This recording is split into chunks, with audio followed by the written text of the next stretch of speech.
चलिए question solve करते हैं। Sorry, which one of the following equation is dimensionally incorrect where t time, h height, s surface tension, theta angle, rho density, r radius, g acceleration due to gravity, v volume, p pressure, w work done, tau torque, epsilon naught permittivity, capital E electric field, capital J current density and capital L length। तो देखिए यहाँ पे हमारे पास बहुत सारी physical quantities given है और हमें क्वेश्चन ये पूछा है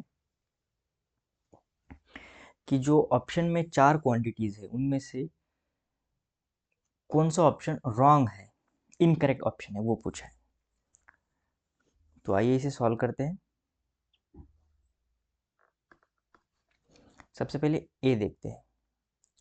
ए हमें गिवन है यहाँ पे work done is equals to tau into theta. अब यहाँ पे W क्वेश्चन में गिवन है कि W stands for work done. देखिए यहाँ पे सो वर्क डन का जो डायमेंशन होता है वो एनर्जी के डायमेंशन के इक्वल ही होता है, ये हमें बात पता है। सो हम लिखेंगे इसका dimension 1 in mass, 2 in length, -2 in time. Tau जो है वो टॉर्क के इक्वल है, ठीक है। और टॉर्क का भी डायमेंशन कितना होता है,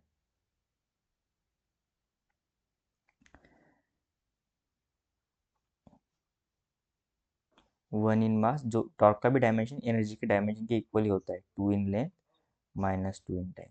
और थीटा क्या है यहाँ पे, थीटा एक एंगल है, सिंपली एक एंगल है और एंगल का कोई भी डायमेंशन नहीं होता है, ठीक है। एंगल यानी theta is a dimension less quantity. तो देखिए यहाँ पे left hand side right hand side से मैच हो रही है, तो इक्वेशन सेटिस्फाई कर रहा है। तो ये तो ऑप्शन हमारा नहीं होगा क्योंकि हमें इनकरेक्ट ऑप्शन चाहिए, ना कि करेक्ट। बी देखते हैं। यहाँ पे एच इज इक्वल्स टू दिया है 2s cos theta upon rho R G. सबसे पहले एच देखिए क्या है, एच को हाइट से रिप्रेजेंट किया है, यानी लेंथ ही होता है, हाइट भी एक। सो 1 इन लेंथ इक्वल्स टू 2 जो है एक डायमेंशन लेस क्वांटिटी है क्योंकि कांस्टेंट को कोई डायमेंशन नहीं होता है। वैसे ही कॉस थीटा भी एक डायमेंशन लेस क्वांटिटी है, कोई भी प्रकार का एंगल डायमेंशन लेस होता है, ठीक है। एस क्या है, तो यहाँ पे एस देखिए, एस को सरफेस टेंशन कहा है। सरफेस टेंशन, सरफेस टेंशन का डायमेंशन अगर आपको डायरेक्ट याद है तो आप लिख सकते हो, और नहीं याद है तो हम लिख सकते हैं फोर्स अपॉन लेंथ। क्या लिखेंगे, फोर्स अपॉन लेंथ। फिर रो है, रो इज अ, रो को क्या डिनोट किया, डेंसिटी डिनोट किया है। सो डेंसिटी क्या होता है, मास पर यूनिट वॉल्यूम, ठीक है। आर इज द रेडियस और जी है एक्सेलरेशन ड्यू टू ग्रेविटी, यानी जिसका डायमेंशन एक्सेलरेशन के डायमेंशन की इक्वली होगा। तो यहाँ पे सबसे पहले हम ऊपर फोर्स का डायमेंशन लिखेंगे, 1 in mass, 1 in length, -2 in time. ये जो v है नीचे, मास पर यूनिट वॉल्यूम, ये v ऊपर चला जाएगा। v स्टैंड्स फॉर वॉल्यूम, तो वॉल्यूम का जो डायमेंशन होगा वो होगा 3 इन लेंथ, ठीक है। हम वॉल्यूम को a क्यूब से डिनोट करते हैं, a इज ए लेंथ, तो क्यूब है इसलिए 3 इन लेंथ। नीचे l है, l स्टैंड्स फॉर लेंथ, तो 1 इन लेंथ। m है मास, तो 1 in mass. r is a radius, radius भी लेंथ से ही मेजर की जाती है, तो 1 in length. g is a acceleration due to gravity, acceleration है तो इसका जो डायमेंशन होगा वो एक्सेलरेशन के इक्वली होगा, यानी 1 इन लेंथ, -2 इन टाइम। तो ये इससे क्या क्या कट रहा है वो काट देते हैं। सो मास से मास कट गया, यहाँ से लेंथ से लेंथ चला गया, फिर -2 इन टाइम से -2 इन टाइम चला गया। यहाँ पे नीचे 2 लेंथ है, तो 2 लेंथ से इसमें से यहाँ पे टोटल तो 3 है, तो 2 लेंथ कट जाएंगे, बचेगा सिर्फ एक, यानी क्या बच रहा है यहाँ पे 1 लेंथ। तो देखो यहाँ पे left hand side right hand side की इक्वल हो रही है, तो ये डायमेंशनली इक्वेशन करेक्ट है, पर हमें ऑप्शन इनकरेक्ट चाहिए, तो ये भी नहीं होगा। तो आइए ऑप्शन सी देखते हैं। अब देखिए ऑप्शन सी में क्या हो रहा है, हमें v is equals to pi p a to the power 4 8 mu l दिया है, पर हमें क्वेश्चन में ना ही a के बारे में कोई जानकारी है, ना ही म्यू के बारे में कोई जानकारी है, तो हम इसका डायमेंशन नहीं निकाल सकते। पर हमें पता है a इज एक्सेलरेशन हो सकता है, ठीक है, पर डिनोट नहीं किया है क्वेश्चन में, तो a को हम एक्सेलरेशन ले सकते हैं। ईटा को हम कोएफिशिएंट ऑफ विस्कोसिटी ले सकते हैं, पर यहाँ पे मेंशन नहीं है, ठीक है। तो हम रादर देन सी हम डी को सॉल्व करके देखेंगे। अगर डी हमारा सही आंसर आ रहा है, यानी वो करेक्ट इक्वेशन हो रहा है, तो इनकरेक्ट बचा क्या, सिर्फ सी, तो हम सी को टिक कर देंगे। अगर नहीं, ये भी नहीं हो रहा है, तो हम फिर इसे चेक करेंगे एज अ ए को एक्सेलेरेशन लेके और ईटा को कोएफिशिएंट ऑफ विस्कोसिटी लेके। सो रादर देन सी हम चेक करेंगे पहले डी। अब देखिए जे क्या होता है, जे यहाँ पे गिवन है करंट डेंसिटी।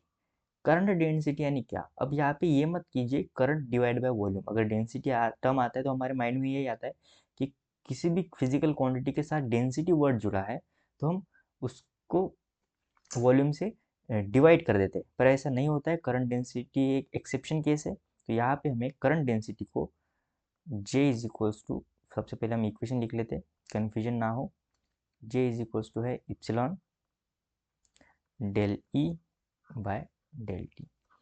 सो जो J है करंट डेंसिटी यानी करंट अपॉन एरिया, ऐसे लिखेंगे।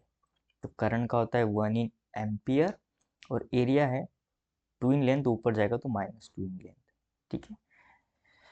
उसके बाद E यानी इलेक्ट्रिक फील्ड होता है फोर्स पर यूनिट चार्ज। तो यह आ जाएगा 1 in length, I mean 1 in mass, 1 in length -2 in time. और करंट का जो डायमेंशन होगा वो होगा 1 इन एम्पियर, ऊपर जाएगा तो -1 इन एम्पियर -1 इन टाइम। तो इसे सॉल्व करने के बाद ये आ जाएगा 1 in mass, 1 in length -3 in time -1 in ampere,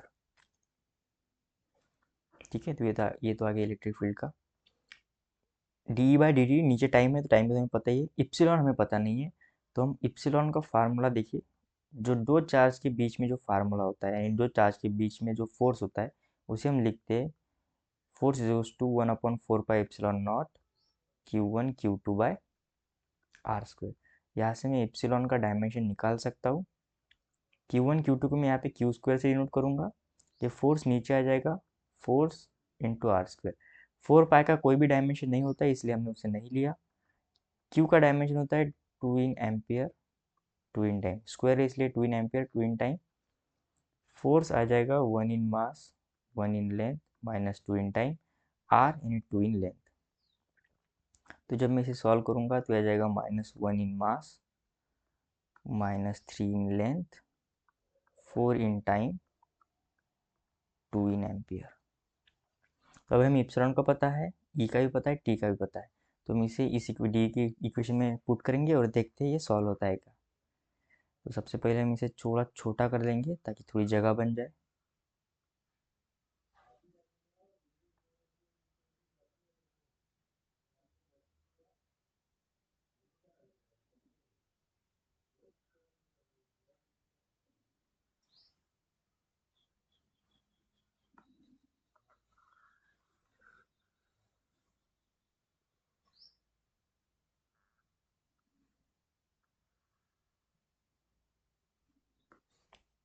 okay, so J is equals to epsilon not D by D T.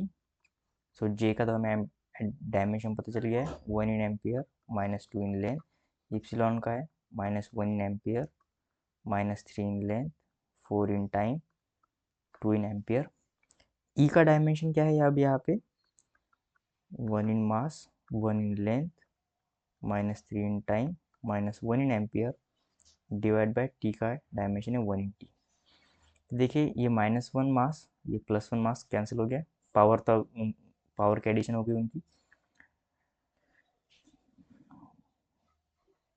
उसके बाद यहाँ से नीचे से 1 टी, इसे 4 टी थे तो यहाँ पे सिर्फ 3 टी बचेंगे। यहाँ पे -3 टी, ये -3 टी कट गए। देखिए नेक्स्ट पेज पे देखते हैं A1 क्या क्या बचा है। यहाँ पे -3 इन यल बचा है, उसके बाद 2 इन एम्पियर बचा है, 1 इन लेंथ बचा है, -1 इन एम्पियर बचा है। आइए इसे सॉल्व करते हैं। तो यहाँ से लेंथ एक लेंथ से कट गया तो बचेगा 2 -2 इन लेंथ, और 1 एम्पियर इसे 1 से एम्पियर कट गया तो बचा 1 ampere. So 1 ampere -2 in length. देखो यहाँ पे दोनों right hand side left hand side match कर रही है, तो डी भी ऑप्शन हमारा सही है। तो ऑप्शन हमें इनकरेक्ट चाहिए, तो बचा क्या सिर्फ सी, तो सी ही होगा राइट आंसर। आप लॉजिकल भी जा सकते हो कि ईटा और ए हमें गिवन नहीं है, वैसे भी टिक कर सकते हो। तो मुझे लगता है रादर देन डायरेक्ट सी को टिक करना अच्छा होगा कि हम सबसे पहले जो हमें गिवन क्वांटिटीज है उन्हें चेक कर ले और फिर सी के पास जाए। तो सी ही राइट आंसर होगा, जो कि इनकरेक्ट डायमेंशन है।